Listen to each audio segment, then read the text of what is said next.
trois territoires qu'on a l'habitude d'évoquer dans le même Mamar, c'est Ir, Sadeh et Midbar. La ville, le champ et le désert. Trois choses. Et on a vu que c'est pas trop étendu sur la ville. On sait que la ville, c'est la vie al-Pitora, la vie selon la Torah. Tous les Messouda organisés, enfin bien.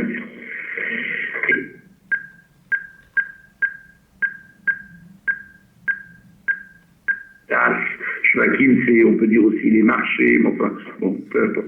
Dans la Gemara, dans la Mishnah, ça n'avait pas le terme de marché, chouk. Ça avait le terme de place, de rue, oui. Et la différence avec les rechobots, c'est que les Shvakim, c'était les places, c'était les rues de forme circulaire. Tandis que l'autre, c'était les rues de forme linéaire. Donc, c'est pour ça que j'ai dit place. Et comme les marchés se tenaient sur les places, alors à la fin, ça a fini par être traduit marché. C'est pareil. J'ai cherché donc celui que j'aime sur les places et dans les rues, Kai Alignan à mitzvot. Pourquoi ça s'applique aux mitzvot. Il y a la mitzvot shayach davka leinyane olam ad les medida ve'agbala. Parce que les mitzvot, elles, sont comparées à des places et à des rues parce qu'elles ont un rapport avec le monde matériel. Donc jusqu'à inclure en elles les limites du monde. Les limites du monde se trouvent dans les mitzvot. Par exemple, il faut que les filines soient carrées, donc longueur et largeur pareilles. Il faut que la soukha minimale fasse au moins 70 cm. Il faut que milieu maximal 10 mètres de haut, 20 coudées, etc. Ça veut dire que les limites du monde transparaissent dans les mitzvot, puisque les mitzvot sont appliquées au monde. Donc on a ici les deux types de voies, les voies circulaires et les voies rectilignes, les voies linéaires. Donc ce sont les limites du monde. Des Sham au Segira Barer, parce que ce serait dans cette dimension-là les limites du monde qu'il doit faire une demeure pour l'infini. Ou klal ou kol mitzvot kulam u'inyan tzedaka. Et si on veut résumer toutes les mitzvot en une seule, la mitzvah, comme c'est écrit dans le Talmud Yerushalmi, quand il dit la mitzvah, ça ne veut pas dire une autre que tzedaka. La mitzvah. D'ailleurs, c'est resté dans le langage. Faites une mitzvah, ça veut dire donner de l'argent. Un pauvre, il fait une mitzvah. Moi, il fait beaucoup de mitzvot, on sait qu'il parle ici de la tzedaka. Donc, on va prendre la tzedaka comme exemple. Tzedaka va chesed. Tzedaka est bienfaisance, bonté. Chez Nikret Beshem Mitzvah Stam, comme on voit, effectivement, il le rappelle ici.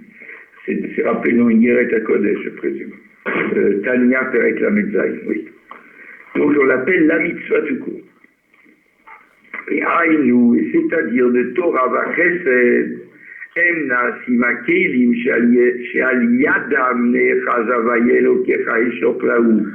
Donc, les deux, Torah en tant qu'étude et Chesed en tant qu'action, sont les Kélim par lesquels on retient Hachem l'infini, le feu dévorant.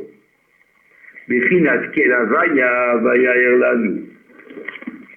Cette dimension qui est exprimée par quel Avaye Vayaer Lanu, quel Avaye il nous éclairera.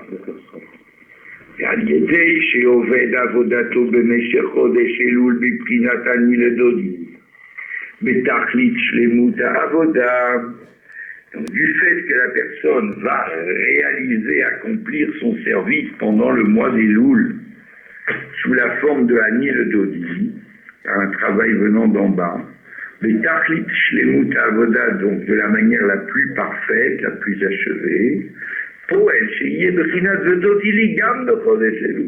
il pourra recevoir à ce moment-là la réponse, l'incitation d'en haut, sans attendre le mois de Tishri, dans le mois d'Elul même, s'il le fait comme il faut,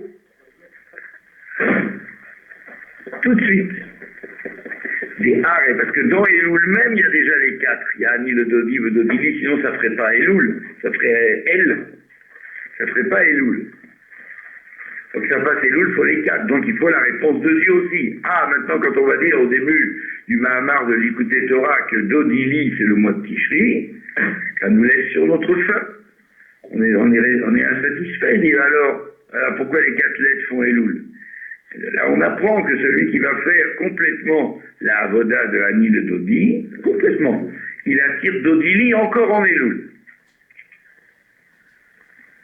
Yar et Elul, pour acheter votre l'orak, Ani le Dodi et la gamme de Dodi, voilà il le dit. Parce que Elul, c'est les 4 lettres, c'est les 4 mots. Yashi, Karinyan Vedodili, ou Beasara Yeme, Acharoniam, Acharonim, de Arbaim Yom. Bien qu'en vérité, l'essentiel, le principal de Dodili, de la deuxième partie de la phrase, c'est dans les derniers jours de ces 40 jours, autrement dit dans les Aseret Yom Tshuva, y compris Yom Kippour. Ani le Dodili, sauf Etevot, Dalet Yudin, puisque les 4 lettres finales de Ani le Dodili, les 4 Yud, comme on a parlé tout à l'heure, ça fait bien 40 jours. Donc ça doit obligatoirement inclure les 10 derniers. Veka, il y a l'Arbaïm Yom. Donc ça signifie, et ça totalise 40 jours. Il est Elul, malgré tout. Il est Elul, ou Rachetevot, Ani le Dodili, Vegam le Dodili. Elul, c'est les 2 mots. C'est les 2 membres. Ani le Dodi, oui, mais également Dodili. Des Gam Elul, Yesh Bechinat Dodili. Même dans Elul, il y a une forme de Dodili, de réponse. De Nosaf, Alid Galut Yud Gimel Midot Arachamim Be'elul Ameorer et Avoda de Ani le Dodi.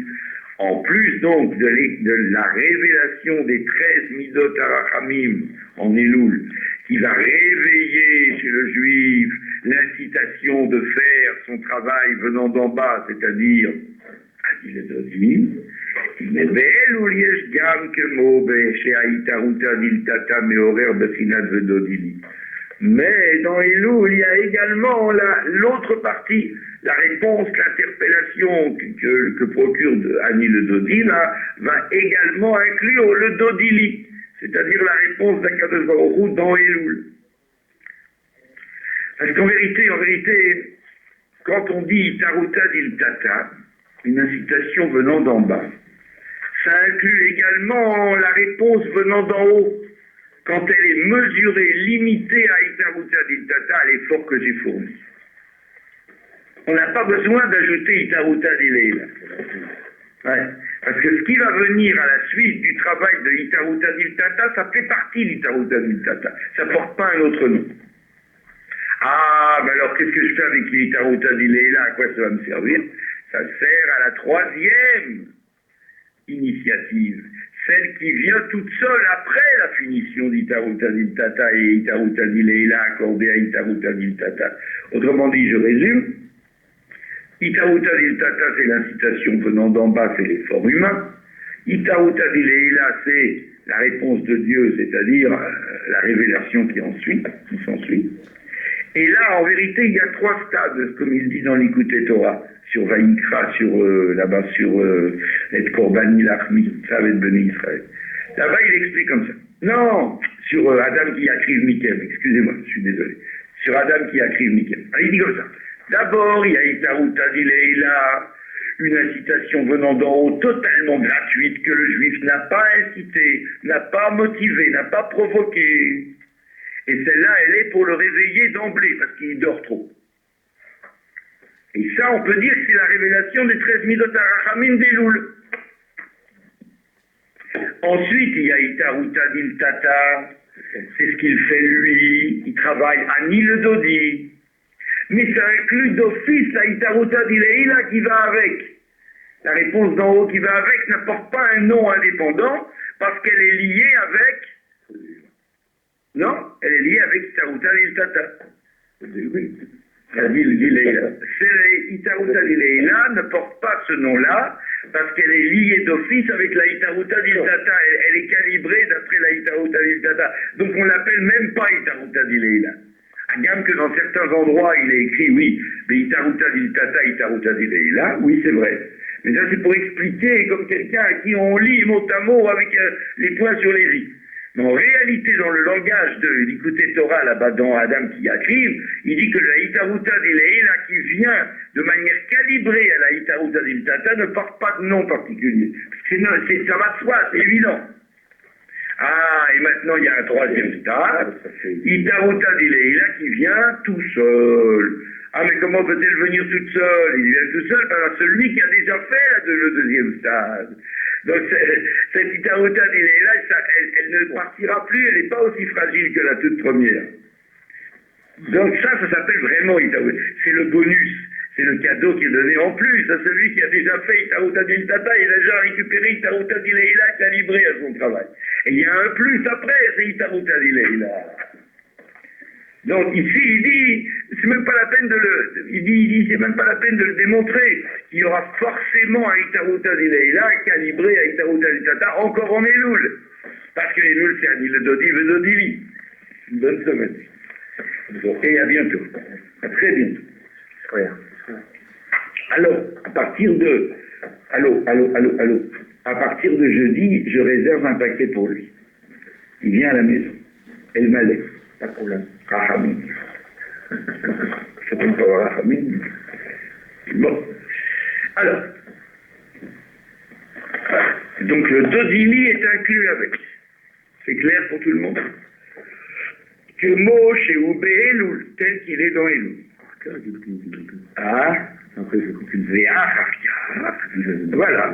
Gil ou Yudim el Midot Arachamim ou Bedarga Na'alit Yoter, que Moshe ou Bechol Ha'etzem Betokev Ve'aseret Yom Teshuva Beyamim Noraim. Et après, il y a la révélation des 13 attributs de miséricorde à un niveau beaucoup plus élevé, qui viennent avec toute leur essence, toute leur force, dans les 10 jours de Teshuvah, qui sont les jours appelés redoutables, à que Moshe ou le Tokev Yom Kippourim, et la plus forte arrive à Yom Kippour. Donc on voit que Yom Kippour, c'est pas un zman de négatif, de pleurs, de ceci, de cela.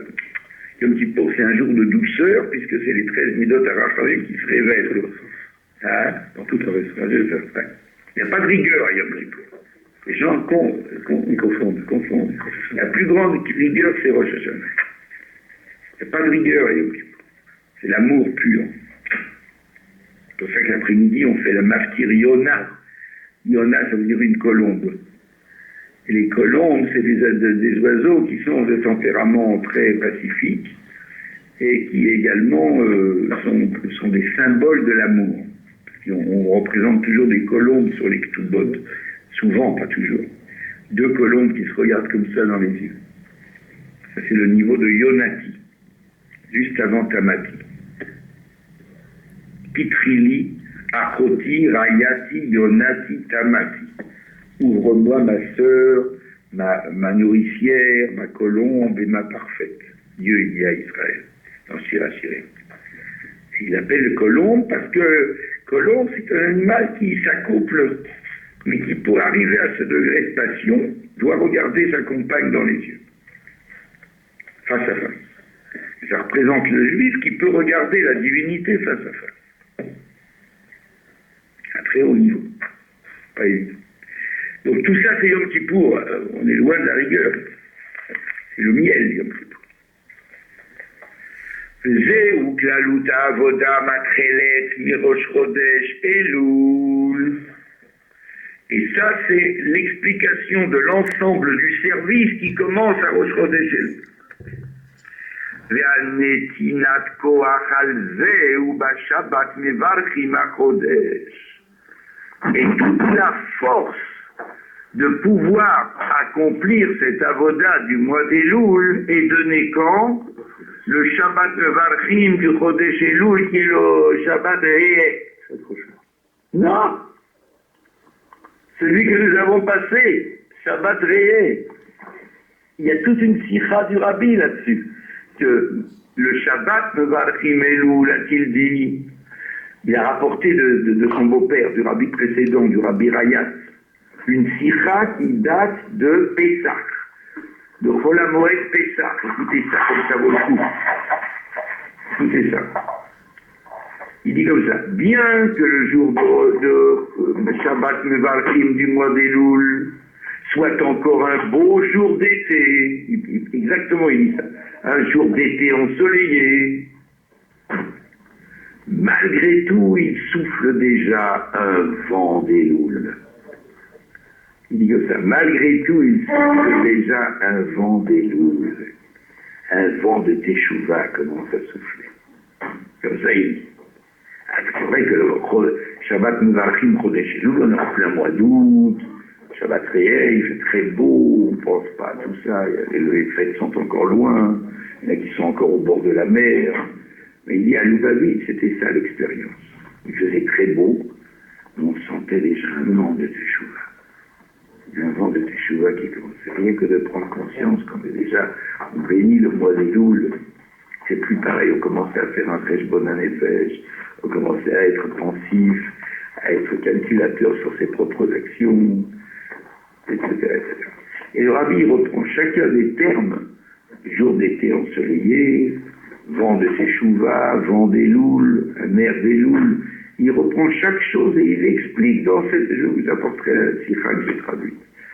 Et il explique chaque terme par rapport à la Teshuvah, par rapport à Elul et par rapport à la Teshuvah. Et il pose la question, comment se fait-il que le Rabbi précédent ait dit ça à Pessah? Quel rapport? Au contraire, Pessah, c'est tout le contraire.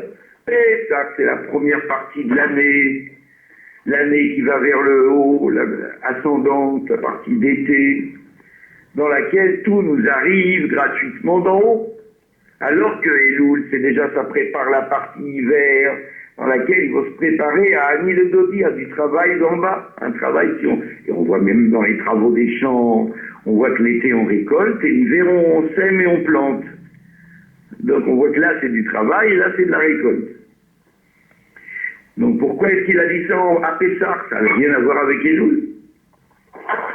Et il répond aussi que la petite pointe qui fait travailler le juif en Elul, c'est la révélation des Midot HaRachamim gratuites d'en haut, qui ne suppose aucun travail, qui est une grâce parfaite, et qui commence et qui prend sa source où?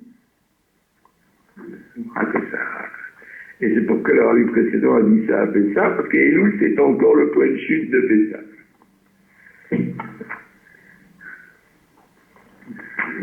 Hein? C'est une très belle sikha. Je vous l'apporterai, monsieur. Donc la force de tout ce travail en Elul provient du Shabbat Mevarchim HaChodesh, Be'az Mevarchim Mamshichim Birkat Havaya B'kol Sheset HaInyanim Shemonim Be'Birkat HaChodesh. Parce qu'à ce moment-là, on tire à Shabbat Mevarchim en disant les Chagim, ou les Shalom, les Sasson, ou les Simcha, les Parnasa, le Chalkal, etc. Mais les Shual Mechama. Il y a 6 sujets, il y a 8 sujets là-bas, puisqu'il y a 4 membres de phrases dans lesquels on demande Chaim et Shalom, Sasson et Simcha, etc.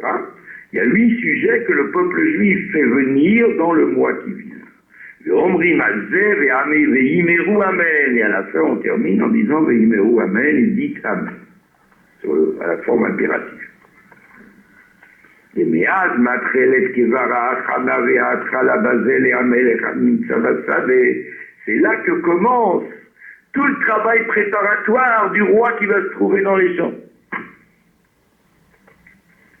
Vehu mekabel et kulam beseder panim yafot umare panim sochakot le kulam le kulam. Rabbi dit sochakot. Je ne sais pas pourquoi, mais c'est comme ça. Panim sochakot.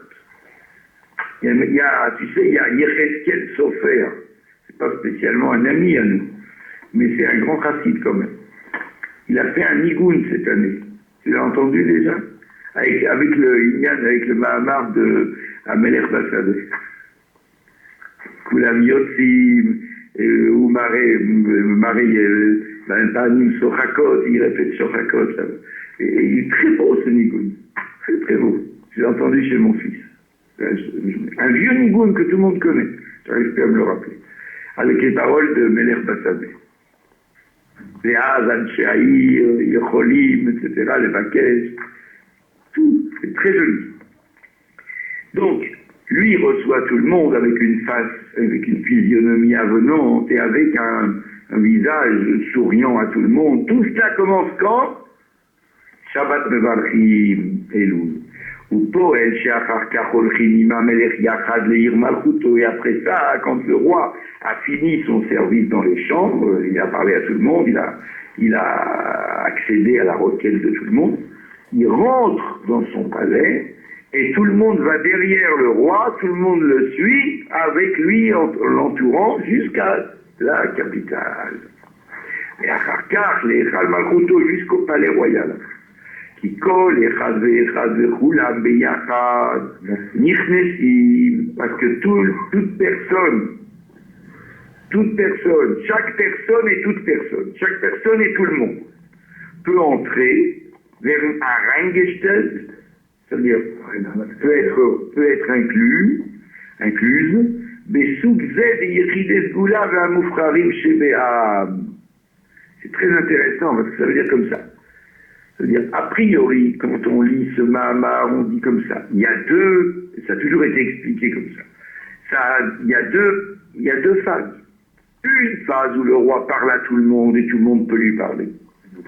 Et après, quand il revient, Bechal Malchuto, dans son palais, le Kiton Shelo, dans sa salle privée, à ce moment-là, lo chulam lo rak amufrarim shebeam, yechides gula. Pas tout le monde peut entrer, seulement les représentants du peuple, les grands princes, etc. Il ne peut plus recevoir tout le monde. Ici, il dit un chidouche. Il dit du fait que tout le monde maintenant va avec le roi jusqu'à la ville et jusqu'au palais du roi, il n'interprète pas jusqu'au, en excluant le palais du roi, mais jusqu'au avec le puisqu'ils sont avec le roi, alors ils peuvent rentrer, ils ne sont pas obligés d'être appelés Yechides Goula, etc. et Moufrarim Shebaam. Ils sont d'office, parce qu'ils ont été avec lui. Imkol Aïnialim Aklulim Bazé, avec tous les sujets qui sont inclus dans ces données. C'est-à-dire que du fait qu'ils ont fait ce travail dans le sadé, dans le champ, et qu'ensuite ils sont allés avec le roi, c'est-à-dire qu'eux, ils ne se sont pas contentés d'être dans le champ, de parler au roi et après d'être contents toute leur vie parce que le roi leur a parlé, mais ça leur a rien fait, rien changé. Non, eux vont travailler pour retenir cette lumière.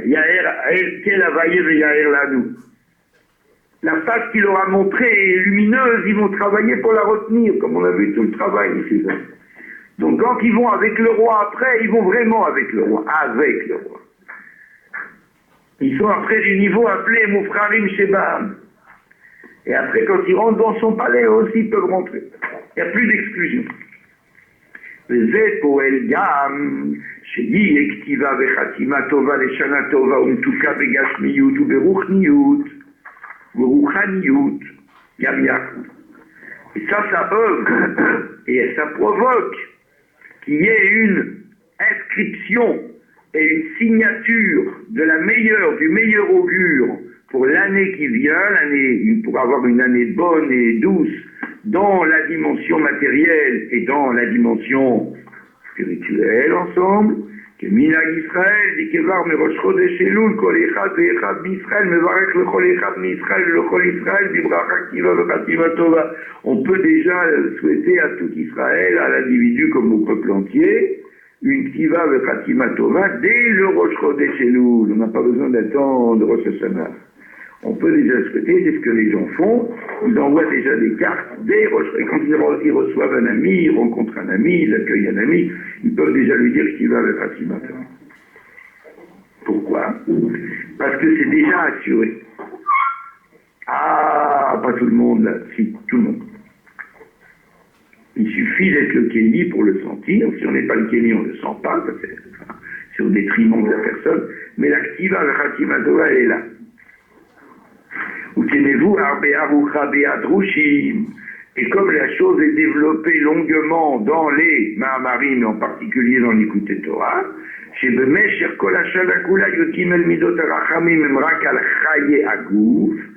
que toute l'année les 13 attributs de miséricorde s'appliquent sur la vie matérielle, la vie charnelle, la vie physique.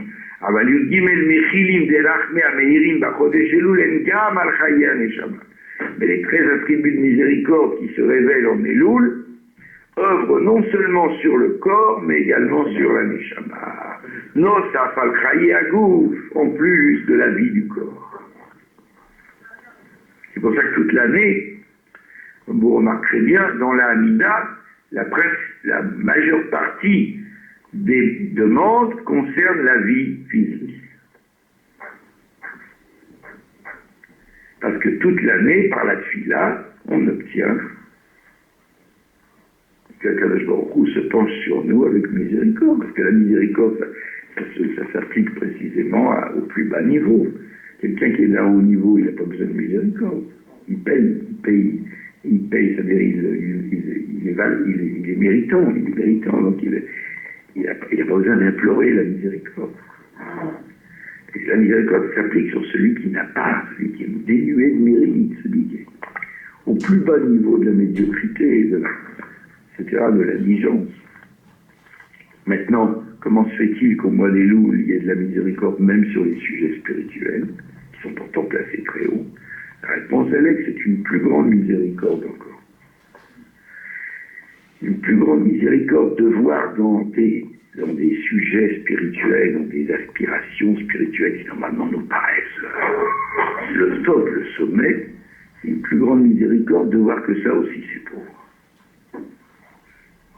C'est vrai que Moshe Rabbeinu, quand il fait une deuil, il a prié pour entrer en Eretz Israël à chaque fois qu'il priait, de toute façon. Va être Hanan el Hashem, va être Aïur.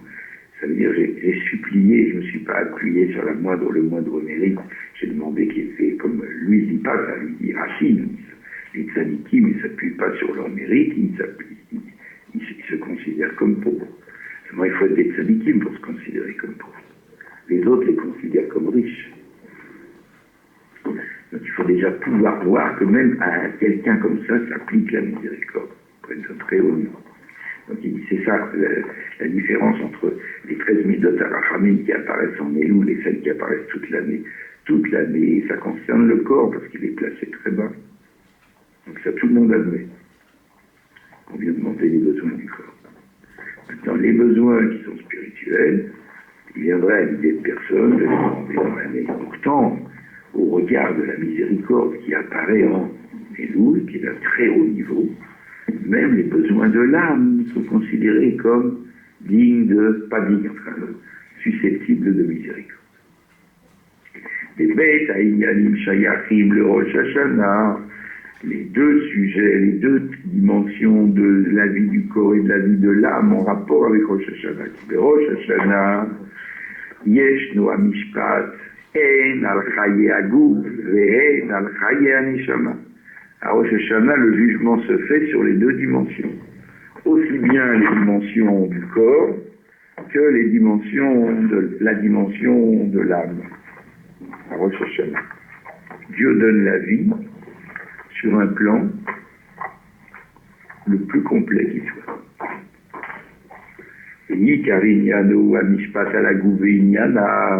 Bien sûr qu'à Rosh Hashanah, le principal qu'on demande, c'est sur le corps. D'abord, on veut que le corps continue d'être vivant, en bonne santé, soit le kéli pour la Neshama. On veut également qu'il y ait une parnassa. On appelle un chazan qui est marié en général. Pourquoi? Parce que lui, il sait ce que veut dire la parnassa. Il n'est pas à la table de son père. Donc, il y a beaucoup de choses comme ça. Que Moshe Vevaer Be'adrushim Be'likutei Torah Bidrushei Rosh Hashanah, comme ceci est expliqué dans les Mahamarim de l'Ikutei Torah sur Rosh Hashanah. Be'adrushim Shel Nessim Shel Akharam, ainsi que les Mahamarim qui portent sur le même sujet, mais qui ont été rédigés par les rabbis, les Nessim qui venaient après Admo avec. Donc ça, on ne reparle plus. Le principal dans Rosh Hashanah, c'est le corps. Regarde mes Rosh Chodesh Elul, Vanitilat Koach al Ze Mishabat Mevarchim a Chodesh Elul, Yeshna Kevar Aktiva Vechatima Tova, Leshana Tova, Umtuka, Begashmiyut ou Beruchaniyut, Yam Yachad. Depuis Rosh Chodesh Elul, et même depuis Shabbat Mevarchim, qui est encore avant, on a déjà obtenu d'office sacrifice de manière formelle, l'activa et la Khatima Tova pour une bonne année, aussi bien physique que spirituelle. Maintenant, c'est vrai, alors dans ce cas-là, si on a obtenu, on n'a plus besoin de demander, on n'a plus besoin de travailler, on n'a plus besoin de servir, c'est ça qu'on pourrait dire.